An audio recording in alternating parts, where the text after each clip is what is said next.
Le Gabon, en célébrant ses 61 ans d'accession à la souveraineté internationale, ce 17 août 2021 a eu droit à 3 discours à la nation. D'abord, celui d'Ali Bongo Ondimba, président de la République, chef de l'État. Dans son adresse, Ali Bongo Ondimba a salué les succès du Gabon sur le plan de l'environnement, de parité, de recherche scientifique, de diplomatie. Et en cette période de Covid-19, Ali Bongo Ondimba a appelé la population à se faire plus vacciner. À l'heure où l'épidémie de la Covid-19, que nous avons courageusement et efficacement combattue jusqu'à présent, menace de repartir en raison de l'apparition de nouveaux variants plus contagieux, faire preuve de civisme, c'est aussi se faire vacciner. La vaccination étant le seul moyen réellement efficace de freiner la propagation du virus. Aujourd'hui, nous disposons de plusieurs centaines de milliers de vaccins prêts à être administrés. Or, à ce jour, seuls 71 000 d'entre vous se sont fait vacciner.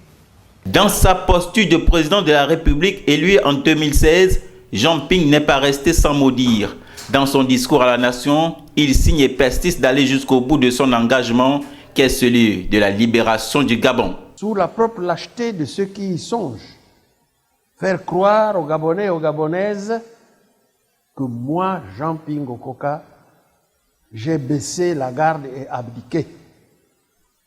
On voudrait faire croire que cette lutte dont j'ai pris la tête finirait en catimini.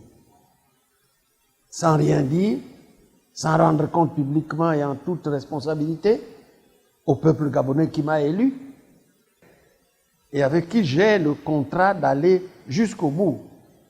Oui, aller jusqu'au bout.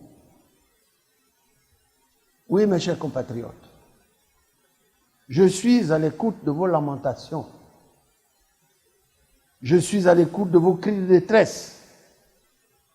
Je suis à l'écoute de vos cris de souffrance. Je suis à l'écoute du Gabon qui pleure. Je suis à l'écoute du Gabon qui désespère. Je suis conscient que vous portez les morsures douloureuses de la démolition de notre Constitution et des institutions de la République.